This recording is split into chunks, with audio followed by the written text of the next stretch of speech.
My name is Lita Anderson. I'm 29 years old.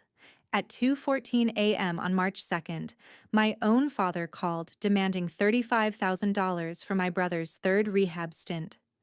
When I said no, his voice turned ice cold and he spat the words straight into my ear. Then the whole world will finally know what a worthless, lying, ungrateful disappointment you really are, and what you did in 2014. I hung up. 6 hours later, at 8:47 a.m., I posted the entire truth myself on Facebook and tagged both my parents. At 9:23 a.m., my mother had already commented, "Lita has always been the problem child. We sacrificed everything for this girl, and she still chooses to destroy our family with her lies and delusions." By 10:30 a.m., her comment had exploded with over 200 furious reactions. They thought that 12-year-old secret would silence me forever. They were dead wrong. That single morning, everything they built on lies came crashing down. Before I tell you exactly what happened in 2014 and how one Facebook post destroyed everything my parents had spent 12 years hiding, if this story is already hitting close to home for you, if you've ever been the scapegoat in your own family, please take a second to like this video and subscribe. And drop a comment telling me, where are you watching from right now and what time is it there? I read every single comment. Knowing I'm not alone in this makes all the difference. Now let me take you back to that night.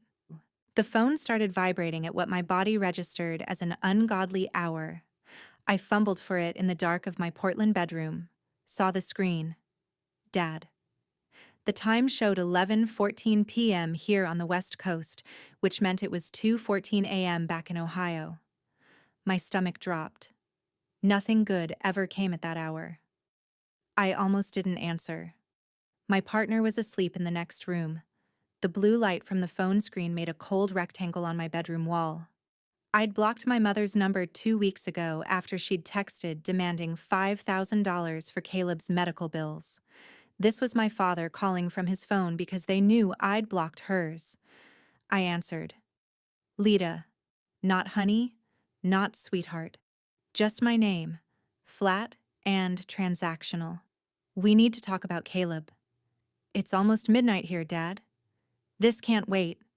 I could hear my mother's voice in the background, feeding him lines like a coach with an earpiece. Caleb had a setback. He needs inpatient treatment again. I sat up. My hand found the lamp, clicked it on. Again? He's struggling. The facility in Arizona can help him, but it's $35,000. Our savings are gone from the last 2 times. We need you to step up as family. Step up? As family? The words tasted like metal in my mouth, even though I hadn't spoken them. I don't have $35,000. You have a good job. He said it like an accusation, like the marketing coordinator position I'd worked 3 years to get was evidence against me. You can get a loan. This is family, Lita. I'd practiced this in therapy. Rehearsed it 100 times with my therapist in our sessions, learning to set boundaries without guilt. But knowing the words and saying them while your father's voice crackles through the line at midnight are different things. I can't do this anymore, Dad. Can't or won't. Both. 3 seconds of silence. I counted them. 1, 2, 3. Then his voice changed. The mask of fatherly concern dropped, and what came through was something else entirely. Something cold and sharp and deliberate. Then I think people should know the truth about 2014, about what you did, about who you really are. My mother's voice, no longer background noise. We protected you, Lita. Don't make us stop. Every muscle in my body went rigid. The threat hung in the air like smoke. 2014. The year I was 18. The year I took the fall for my brother's drunk driving accident. The year I pleaded guilty to a crime I didn't commit because my parents begged me to save Caleb's future. The year that stole mine. What I did? My voice came out steady. Steadier than I felt. Or, what you made me do. You made your choices, Lita. You'll live with them. Everyone will know what kind of person you really are, or... His voice shifted, became almost conversational. You can help your brother, like family does. I hung up. The timestamp on my phone read 2:19 a.m. Eastern, 11:19 p.m. my time. A 5-minute call that ended 12 years of silence. I didn't cry. I didn't call anyone. I opened my laptop and started writing. I need to tell you about my family to make sense of what happened next, because none of this started on March 2nd at 2:14 a.m. It started the day I was born, 7 years after my brother Caleb. Caleb was the golden child. I don't mean that as a figure of speech. I mean that literally, functionally, he was the child who mattered. The one whose future was discussed at dinner tables, whose potential was praised, whose mistakes were softened into struggles and setbacks. My father, Daniel Anderson, owned a used car dealership in Westfield, Ohio, a small suburb outside Columbus where everyone knows everyone and reputation is currency. Anderson Auto Sales? The sign outside read, Anderson and Son, even though I worked summers there answering phones and filing paperwork. No and daughter. When I asked about it at 12, my mother said, When you're older, sweetie, let's focus on your brother first. Caleb was supposed to take over the business. That was the plan. He was groomed for it from the time he could walk. Sitting in my father's office, learning about inventory, going to auto auctions, being called the heir by my father's friends. My mother posted about my brilliant son on Facebook constantly. I existed in the edges of family photos, slightly out of focus, always smaller, always younger, always less. The dealership started struggling after the 2012 recession. My father's pride wouldn't let him admit it, but the numbers were bad. Caleb was supposed to turn it around with fresh ideas and energy. The pressure on him was real. I'm not denying that. But pressure doesn't make someone drink and drive. That's a choice. The addiction started in 2012. Caleb hurt his shoulder playing intramural football, got prescribed OxyContin for the pain. By 2014, he was mixing pills and alcohol. My parents called it stress from the business. I called it what it was, addiction. But nobody wanted to hear that from the little sister. His first DUI happened in 2013, when I was 17 and he was 24. I remember because they made me lie to the insurance company about where the car had been that night. My mother coached me on what to say. My father hired a lawyer who got the charge reduced. Caleb promised to get help. My parents promised to make sure he did. He didn't. They didn't. By the summer of 2014, I'd learned my role in the family ecosystem. I was the one who stayed quiet, the one who didn't need anything, the one whose dreams could wait. I'd been accepted to Portland State University that April with a partial scholarship, $8,000 a year. I was excited.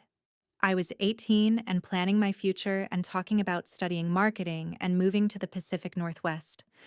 My parents sat me down in May. The lawyer fees from Caleb's DUI had drained their savings. They couldn't afford to help with college. Community college is just as good, my mother said.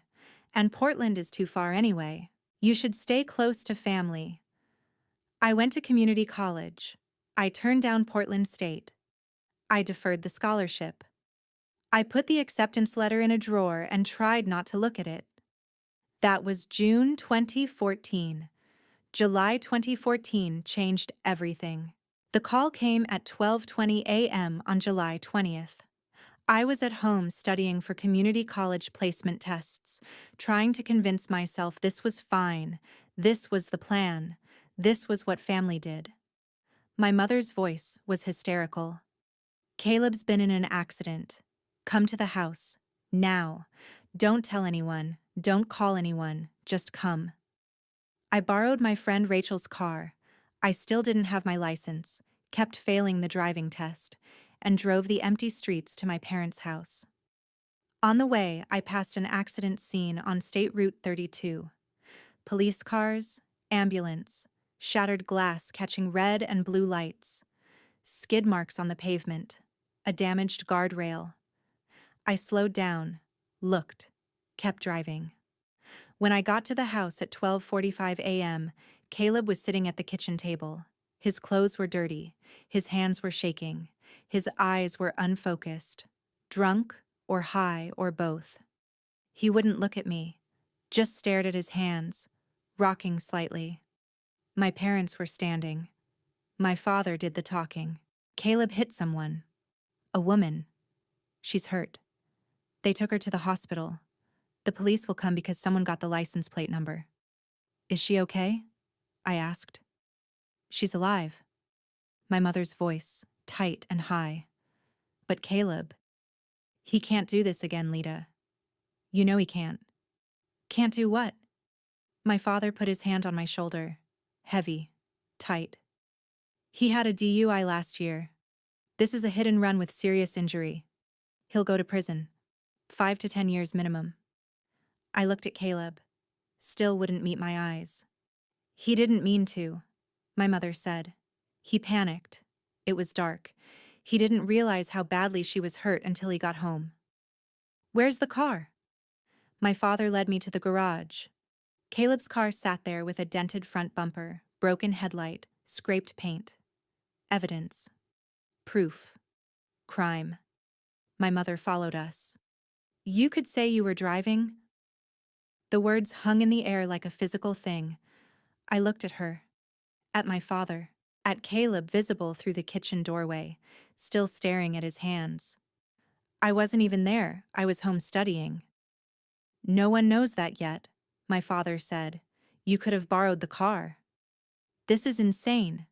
This is family. My mother grabbed my arm. Think about his future.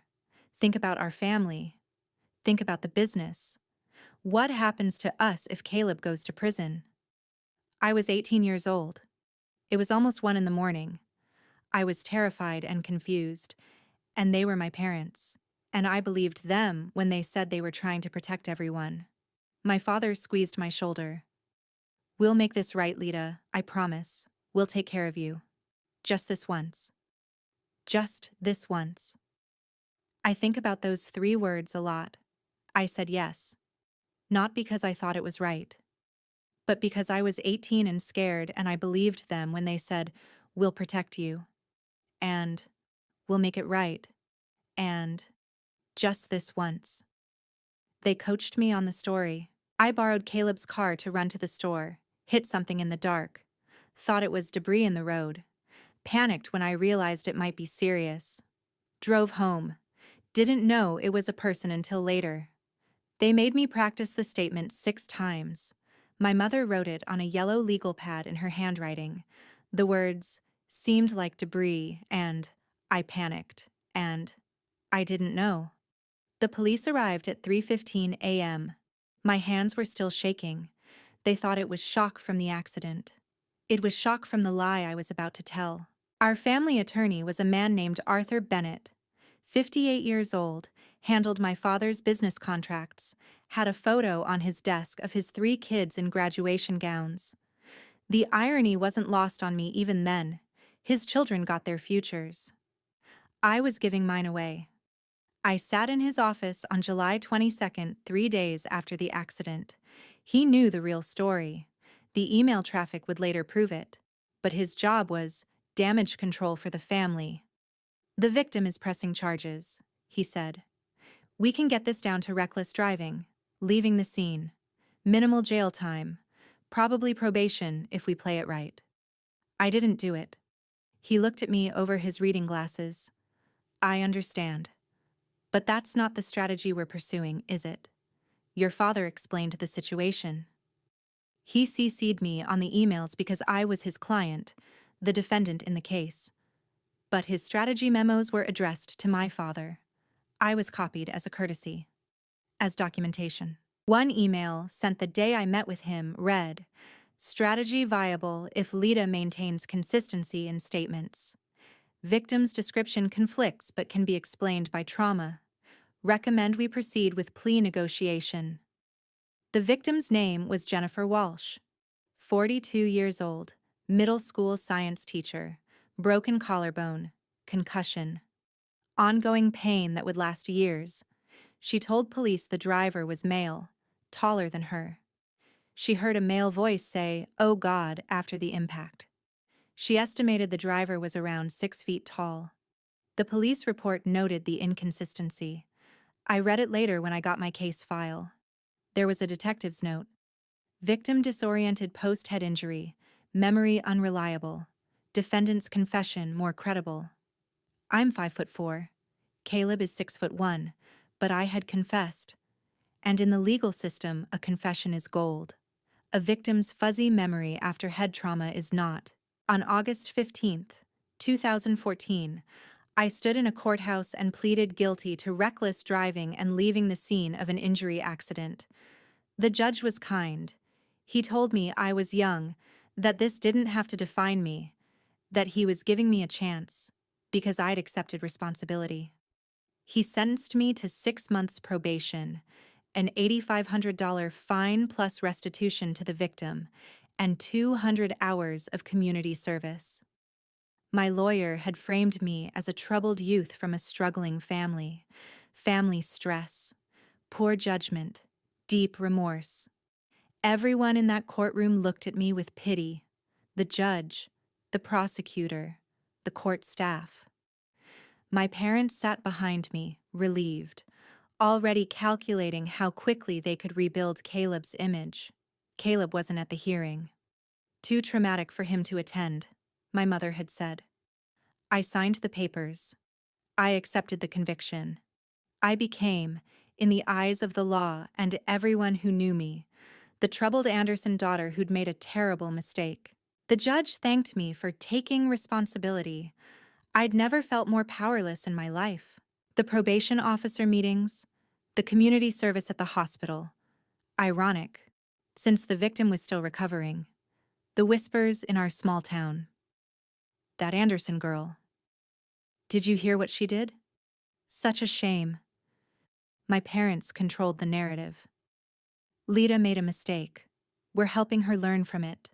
We're supporting her through this difficult time. My mother told neighbors at church, "It's been so hard, but we're standing by her." Caleb got promoted to sales manager at Anderson Auto Sales in 2016. His DUI was expunged from his record after he completed a first offender program. Clean slate for him. Meanwhile, I was filling out job applications with the question, "Have you ever been convicted of a crime?" Yes. 17 job rejections. Some didn't even call me for an interview after the background check. One did interview me, seemed interested, then said, "We're going in a different direction," after they ran my record. I went to therapy. Paid for it myself from my retail job earnings. Worked through the shame, the anger, the sense that I'd been used. My therapist helped me see the pattern. Golden child and scapegoat. Parentification. Coercive control. In November 2015, my probation ended. I was 19. I asked my parents about making things right like they'd promised. I recorded that conversation. Ohio is a one-party consent state. I had every legal right to record my own conversations. I did it because something in me was starting to realize they had no intention of ever telling the truth. The recording is 2 minutes and 34 seconds long. You can hear Jeopardy playing on the TV in the background. My mother's voice distant, calling that dinner would be ready in 10 minutes. My probation ended, I said. You said when it was over, we'd make things right. When are we going to tell the truth? Lita, we did make it right. You're done with probation, clean slate. But people still think What people think doesn't matter. What matters is family. We protected you. We gave you a chance to move on. You said we'd tell the truth eventually. The truth is complicated. You made a choice to help your brother. That was noble. We're proud of you for that. But bringing it up now helps no one. Caleb's doing well at the dealership. Why would we ruin that? What about my life? Your life is fine. You just need to stop dwelling on the past. We'll always take care of you, but you need to let this go. I saved that recording, backed it up 3 different ways. I was 19 years old and starting to understand that "we'll take care of you" meant "we'll control you." By 2018, I'd had enough. I got a job offer in Portland, Oregon. Marketing coordinator position, decent salary. The company was willing to overlook my criminal record after I explained it as a youthful mistake. I didn't tell them the full truth. I just needed out. I moved in August 2019. 23 years old, packing my life into a U-Haul truck, driving 2,300 miles across the country. My parents were concerned. I was running away from my problems. 2 weeks after I arrived in Portland, Caleb went to rehab for the first time. $32,000 for a 30-day inpatient program. My mother called me crying. "How can you leave when Caleb needs family support? He's in treatment and you're across the country being selfish." I didn't send money. I sent a card that said, "Wishing you well in your recovery. I built a life in Portland. Good job. Good relationship. Continued therapy. Set boundaries. Calls once a month. Visits once a year at Christmas only." Every time I set a boundary, my parents brought up 2014. Christmas 2020. "Remember, we stood by you in 2014 when things were hard. Family is everything. That's why we need you to understand about Caleb." The invisible leash stretched 2,300 miles. Caleb's second rehab came in 2021, $36,000. I said no to their request for help. My father sent an email. "After everything we did for you." I started systematically saving emails after that.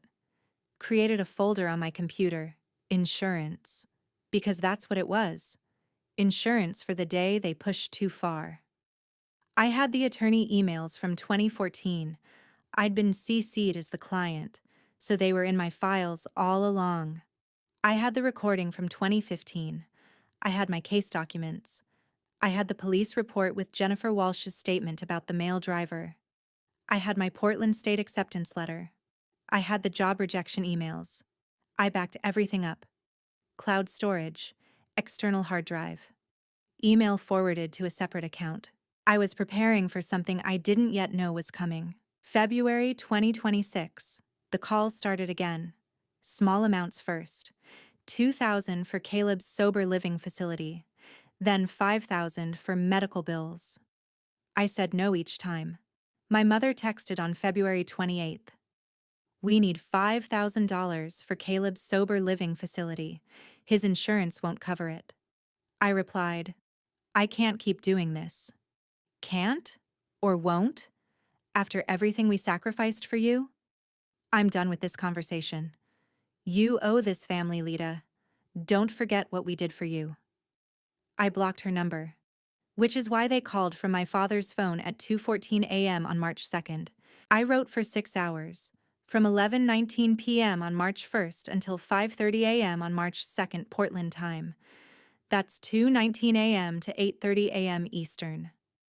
I wrote the whole story, every detail. Names, dates, places, amounts, the accident, the pressure, the plea deal, the promises they made and broke, the 12 years of using it against me. The phone call from hours ago, my father's threat, their demand for $35,000. I kept my tone factual, clinical almost. I deleted anything that sounded like I was begging for sympathy or raging at injustice. Just facts, just truth, just what happened. 1,847 words. My partner woke up at 6:30 a.m. my time and found me at my laptop, coffee cold beside me, face illuminated by the screen. "Are you sure about this?" they asked. "I've been sure since I was 18, I just didn't know it yet." I read it one more time at 8:30 a.m. to 11:30 a.m. back in Ohio. Ohio would be fully awake now. Monday morning, People checking Facebook over breakfast. I opened Facebook, set the post to public, tagged my father, Daniel Anderson, tagged my mother, Catherine Anderson, hovered my finger over the post button.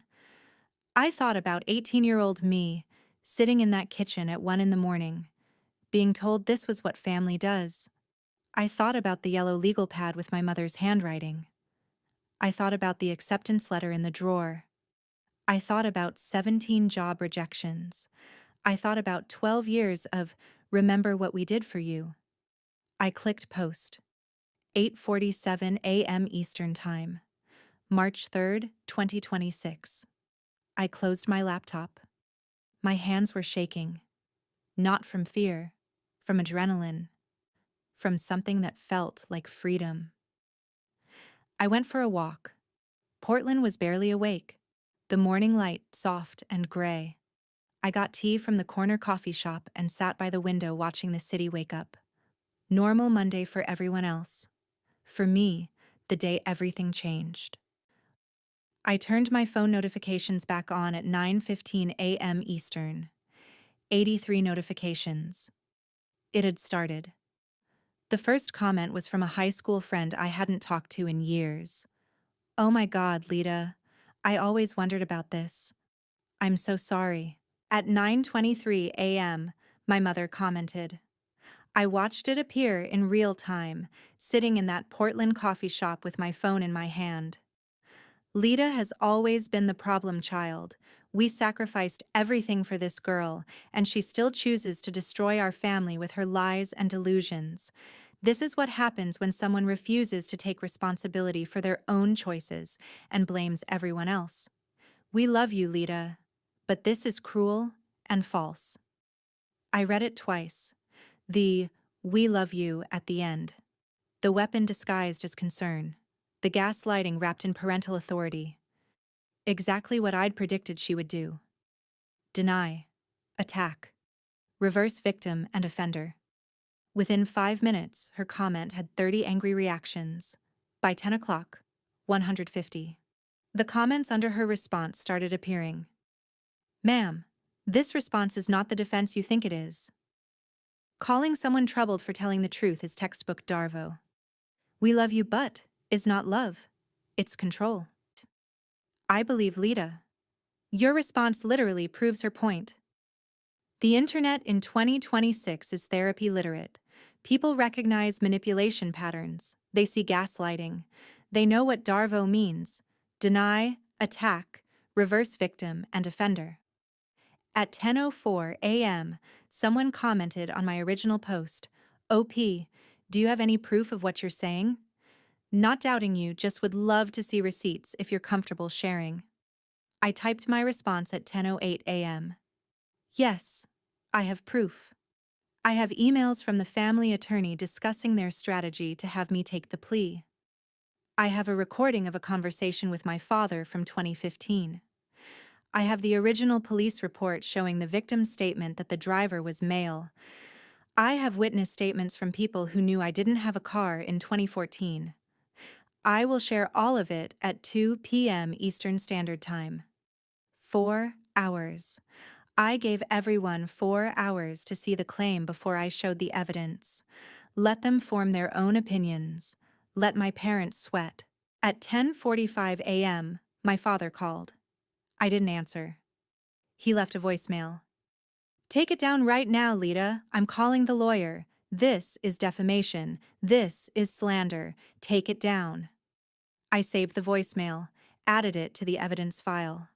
By 10:30 a.m., my mother's comment had 200 angry reactions, 12 likes, probably from older relatives who hadn't read carefully, or family friends who defaulted to believing parents. The ratio was devastating. She tried to bury me. She buried herself. At 2 p.m. exactly, I posted the first document. 6 screenshots of an email thread. From Arthur Bennett, attorney at law, to Daniel Anderson. CC, Lita Anderson.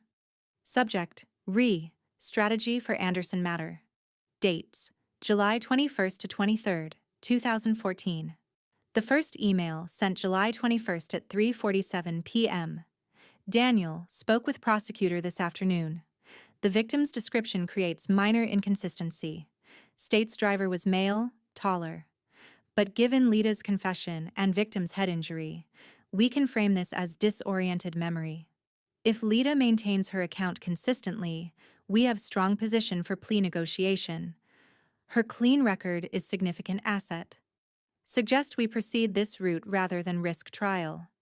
Caleb's prior DUI would be devastating in court. AB, the lawyer's letterhead, the date stamp, the clinical language. Asset. Strategy. Devastating. I added a note. Arthur Bennett was our family attorney. He knew I wasn't driving. I was CC'd on these emails because I was his client in the case. But as you can see, the strategy discussions were with my father about how to protect my brother.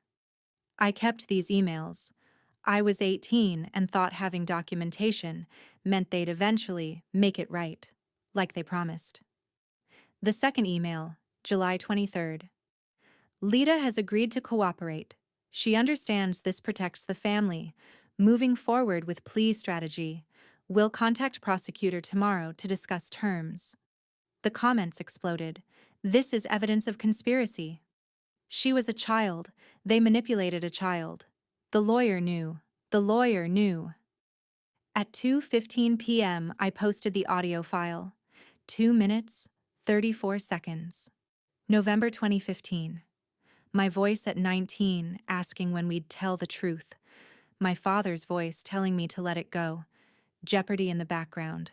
My mother calling about dinner. The mundane setting of manipulation. I added context. This conversation was recorded November 2015. Ohio is a one-party consent state. I had every legal right to record my own conversations. I recorded it because I was starting to realize they had no intention of making it right. I was 19 and beginning to understand I'd been used.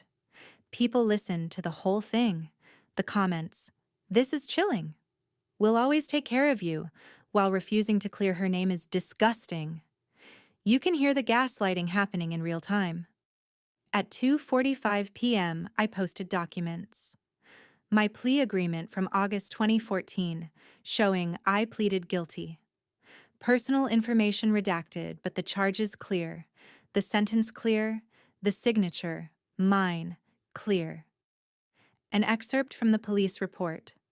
Victim states driver exited vehicle briefly, said "Oh God" in male voice, appeared tall, victim is 5 feet 6 inches, estimates driver 6 feet or taller, then re-entered vehicle and fled scene.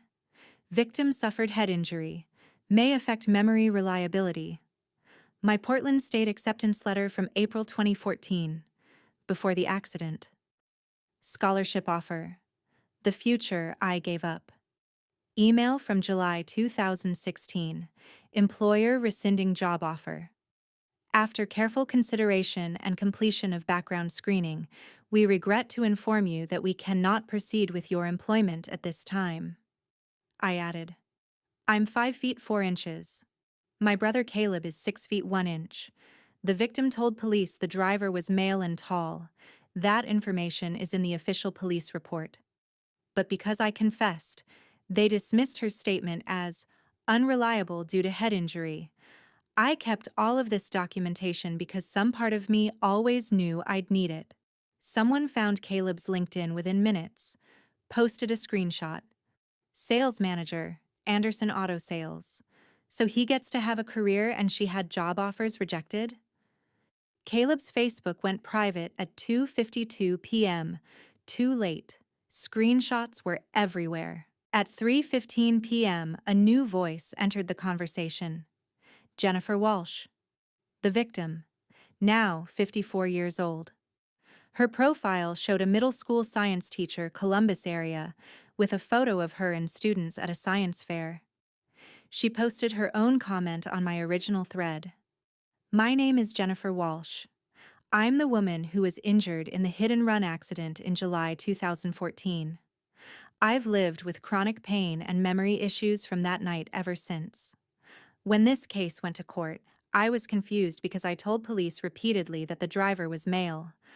I heard his voice clearly when he got out of the car and saw he was significantly taller than me. I'm 5 feet 6 inches, and the driver was at least 6 inches taller. When I saw Lita Anderson in court, a small teenage girl, I knew something was wrong. I told my attorney I had doubts, but Lita had already confessed, the case was closed, and I was recovering from a concussion. I didn't have the energy to fight a closed case, and my insurance company wanted a quick settlement. I've regretted not pushing harder for 12 years. Lita, I believe you. I've always known something was wrong with that case. I'm grateful you finally told the truth. If there's anything I can do to help set the record straight, I will. The victim herself? The woman my brother hit. Validating my story. The comments. The victim believes her. She's been carrying this guilt and it wasn't even hers to carry. This is why you always believe victims when they say something's wrong. A local news outlet commented 15 minutes later. Columbus NBC affiliate here. We'd like to speak with both Ms. Anderson and Ms. Walsh for a story. Please DM us if willing. The share count climbed. 3,000 at 4 p.m., 7,000 by 5 p.m., 12,000 by 6 p.m. Anderson Auto Sales's Google reviews started flooding. The rating dropped from 4.2 stars to 3.1 by mid-afternoon, 2.1 by evening. Sample reviews. These people forced their 18-year-old daughter to take the fall for their son's DUI hit and run, then used that confession to manipulate her for 12 years. I will never support a business owned by people who would do that to their own child. Disgusting. Family-owned business? More like family-destroying business. The evidence is public. They sacrificed their daughter to save their son. People were tagging the dealership's Facebook page, calling, emailing. At 6 p.m., the family attorney Arthur Bennett's office called my phone 6 times. I blocked the number, but the witnesses weren't done. At 4:30 p.m., Rachel Cooper posted. My best friend from high school. We'd lost touch after I moved to Portland, but she still lived in Cleveland, worked as a nurse. I'm Rachel Cooper. Lita Anderson and I were best friends our senior year of high school and stayed close through 2015. I need to say something I should have said 12 years ago. Lita did not have a car in July 2014. She didn't even have her driver's license yet. She failed the driving test twice and was planning to retake it in August. She rode to school with me every single day. The idea that she was driving that night is physically impossible. When this all happened in 2014, I was 18 and confused. The police never contacted me. When I asked Lita if her lawyer knew she couldn't drive, she told me it's being handled and asked me not to get involved. I thought the adults would do the right thing. I trusted the legal system. I was wrong. I should have spoken up anyway. I'm speaking up now. Lita Anderson was not driving that car. I've known this for 12 years, and I will testify to it under oath if needed. I'm so sorry, Lita. I should have been braver. Within 30 minutes, 3 more high school classmates commented confirming they remembered I didn't drive. The evidence was piling up from people who had nothing to gain from lying. At 5 p.m., Mrs. Eleanor Brennan commented, my former guidance counselor, now retired. I was Lita Anderson's guidance counselor during her senior year, 2013 to 2014. She was an excellent student, 3.8 GPA, accepted to Portland State University with partial scholarship. In April 2014, she was excited about college, making plans, talking about her future in marketing. When school started again in September 2014, everything had changed. She deferred her enrollment. She seemed defeated, withdrawn. She dropped out of extracurriculars. When I asked what happened, she said, I made a mistake over the summer and now I have to live with it. When I pushed, she said, it's a family matter, and shut down. I wish I'd pushed harder. I wish I'd asked more questions. I'm sorry, Lita. I should have protected you better. I believe you now, and I'm furious that I didn't see what was happening. You deserved better from all of us. The institutional voice. An educator admitting she'd failed to protect me. The comments under her post were supportive but angry. Angry at a system that dismisses teenagers. Angry at adults who don't ask harder questions. At 6:30 p.m., the bombshell dropped. Amy Richardson. A name I vaguely remembered. Caleb's ex-girlfriend from 2013 to 2015. Her profile said she was a licensed clinical social worker in Cincinnati now. She posted, "My name is Amy Richardson. I dated Caleb Anderson from fall 2013 through spring 2015. I need to share something I've carried for 11 years. In March 2015, Caleb got very drunk at a party. When I was driving him home, he started crying and said, 'Lita saved my ass. She took the fall for me. I should have gone to prison, but she did it instead. She's the good one and I'm the fuck up, and they still love me more.' I was 21 and didn't fully understand what he meant.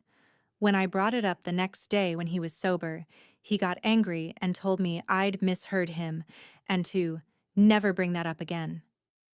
I pushed once more and he exploded, screaming, throwing things. I was scared. We broke up 2 weeks later. I'm seeing Lita's post now and everything makes horrible sense. Caleb told me himself that Lita took the blame for him. I'm so sorry I didn't come forward sooner. I was young and intimidated. I'm a social worker now. I understand trauma and manipulation now in ways I didn't at 21. Lita, I believe you because your brother told me the truth himself. If you need me to provide a statement, I will." The perpetrator's own confession. Witnessed, documented, now public. The comments were explosive. He admitted it. This is a confession from the actual perpetrator. "Amy, you're incredibly brave for coming forward." By 7 p.m., former neighbors were posting too. We lived next door to the Andersons 2012 to 2016.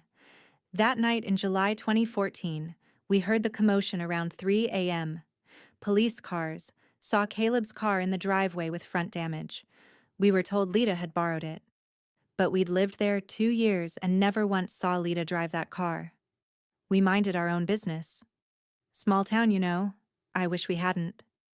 Another. I lived 3 houses down. Caleb was known in the neighborhood for driving erratically late at night. We'd complained about it to the HOA twice. The idea that Lita was driving his car that night seemed strange even then, but we believed what we were told. The small-town code of silence was breaking.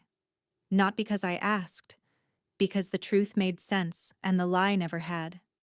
By 8 p.m., over 30 people had corroborated parts of my story. Jennifer Walsh, Rachel Cooper, Mrs. Brennan, Amy Richardson, high school classmates, former neighbors, each one adding a piece.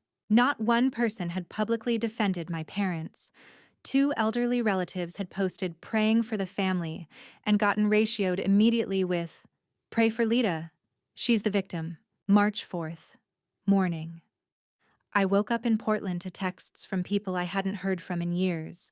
Messages of support. Strangers thanking me for my courage. News outlets requesting interviews. Back in Ohio, Anderson Auto Sales was being review bombed.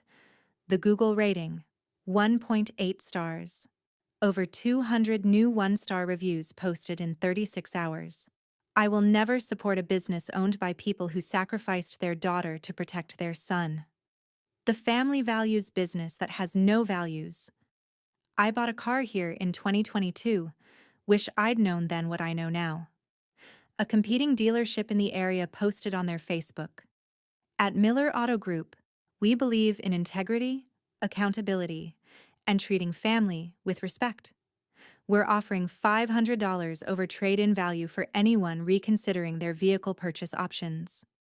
Subtle, strategic, effective. March 5th, local Columbus News ran the story. Woman claims she took fall for brother's crime 12 years ago. Evidence and witnesses emerge. They interviewed Jennifer Walsh by video. Contacted me. I provided a written statement but declined on-camera interview. Reached out to my parents for comment. My parents declined. Arthur Bennett's office issued a statement. We have no comment on client matters. The news segment showed my Facebook post, showed the documents, showed Jennifer Walsh saying, "I've always known something was wrong." The reporter. Police say they are reviewing the case, though the statute of limitations may prevent new charges. Questions remain about attorney Arthur Bennett's role in the 2014 plea arrangement. By March 5th evening, my parents had deleted their Facebook accounts. Caleb stayed private. Anderson Auto Sales posted a sign, "Temporarily closed for inventory." Everyone knew it wasn't temporary. Their silence was louder than any defense could have been. On March 4th at 11:32 a.m., I received a text from a number I didn't recognize. When I opened it, I realized it was Caleb. He must have gotten a new phone or was texting from someone else's. 2 words. "I'm sorry." I stared at those words for a long time. Thought about responding. Thought about asking what he was sorry for specifically. Sorry for driving drunk? Sorry for hitting Jennifer Walsh? Sorry for letting me take the fall? Sorry for 12 years of silence? Sorry for the career I lost? Sorry for the life I gave up? I didn't respond. I took a screenshot and posted it without commentary. Let people interpret it however they wanted. Some apologies come too late. Some apologies don't change anything. This was both.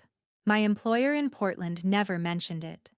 It was personal, not professional, and 2,300 miles of distance meant the Ohio story stayed in Ohio for work purposes. I appreciated that. My extended family mostly stayed silent. Some probably believed my parents' version despite the evidence. Others reached out privately with support but wouldn't speak publicly. Small-town politics, family loyalty, fear of being associated with the scandal. I understood. I didn't need them. On March 8th, I had a consultation with an attorney about possible civil claims, fraud, coercion, intentional infliction of emotional distress, defamation based on my mother's public comment. Statute of limitations complicated things, but my mother's 2026 comment created new potential claims. Whatever you decide, the attorney said, you've already won. The truth is public. That matters more than any lawsuit. He was right. I didn't need money from them. They didn't have much anyway. The dealership was failing. They'd spent everything on Caleb's addiction treatment. But I wanted the legal system to acknowledge what they did. I wanted it on record that this wasn't helping family. It was coercion of a minor for criminal conspiracy. I'm still deciding. On March 9th, Jennifer Walsh reached out to me privately through Facebook Messenger. If you pursue legal action, I'll testify. You gave me the courage to speak my truth too. Thank you. I wrote back. Thank you for believing me. Thank you for speaking up. I'm sorry for what my brother did to you. She replied, you didn't do it. You don't have to apologize for him. But I did anyway, because someone should have 12 years ago. I blocked my parents' numbers, blocked their emails, set up filters, no contact policy. If they want to reach me, they'll need to go through lawyers. Caleb's apology text got no response and no acknowledgement beyond the screenshot. I'm not interested in his guilt. His guilt doesn't give me back the Portland State Scholarship. It doesn't give me back the jobs I didn't get. It doesn't give me back the 12 years I spent carrying shame that wasn't mine. People keep asking if I'll ever forgive them. I don't know. Maybe. But I don't think forgiveness is required for healing. I'm not carrying their guilt anymore. I'm not managing their shame. I'm not responsible for their redemption. An apology doesn't erase 12 years. It doesn't rewrite my criminal record. It doesn't undo the damage. I don't need to forgive them to move forward. I just needed to stop carrying their lie. I did that. On March 10th, my friend Rachel texted, "Saw you're trending on TikTok now. Therapists are using your story to explain scapegoating and family systems. You helped a lot of people. I'm so proud of you. I hadn't intended that. But I'm not sorry it happened. My story has been shared over 45,000 times as of today. My mother's comment has become a case study in what not to say when your child tells the truth. Therapists are breaking down the Darvo tactics. Legal professionals are discussing coercion and false confessions. Domestic violence advocates are talking about financial abuse and control. Anderson Auto Sales might not survive this. My father might lose the business he spent 40 years building. Caleb might face questions about his past that he can't answer. My mother might lose the social standing she valued so much. I feel nothing about that. Not satisfaction, not guilt. Just nothing. Their consequences are their own. I turn 30 in 3 weeks. April 2026. A decade marker that feels significant. My 20s were spent recovering from what happened when I was 18. Working through the trauma, building boundaries, creating a life 2,300 miles away from the people who hurt me. Learning that family isn't supposed to feel like a trap. But my 30s? Those are mine. No one else's. Just mine. I don't know what the future looks like. I don't know if I'll pursue legal action or just let this be enough. I don't know if my parents will ever actually apologize or if they'll spend the rest of their lives believing they did nothing wrong. I don't know if Caleb will ever truly understand what he cost me. I don't know if I'll ever fully shake the feeling that I'm the troubled daughter, even though I know the truth now. But I know this. I don't have to carry their story anymore. For 12 years, they held my past hostage. They used my sacrifice as currency. They wielded my silence as proof of their power. When they threatened to expose me, they forgot something crucial. I'd already paid the price for the truth.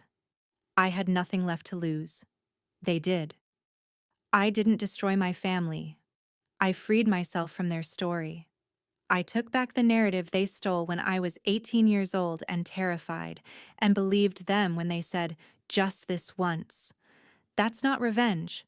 That's clarity. The story belongs to me now, not to them. The world knows what happened in 2014, not the version my parents crafted, but the truth. The victim knows I wasn't the one who hit her. My high school friends know I couldn't have been driving. The lawyer's emails prove the conspiracy. The recording proves the gaslighting. The witnesses prove I'm not lying. I have my evidence. I have my truth. I have my life back. And for the first time since I was 18 years old, I get to decide what my life means. Not them. Me. I'm sitting at my desk in my Portland apartment right now. The rain stopped an hour ago, and sun is breaking through the clouds. That specific Pacific Northwest light that makes everything look clean and new. I can hear the city outside. A bus stopping at the corner. Someone's music playing. People living their normal Monday lives. My journal is open in front of me. I've been writing this all down, not for anyone else, but for me. So I remember.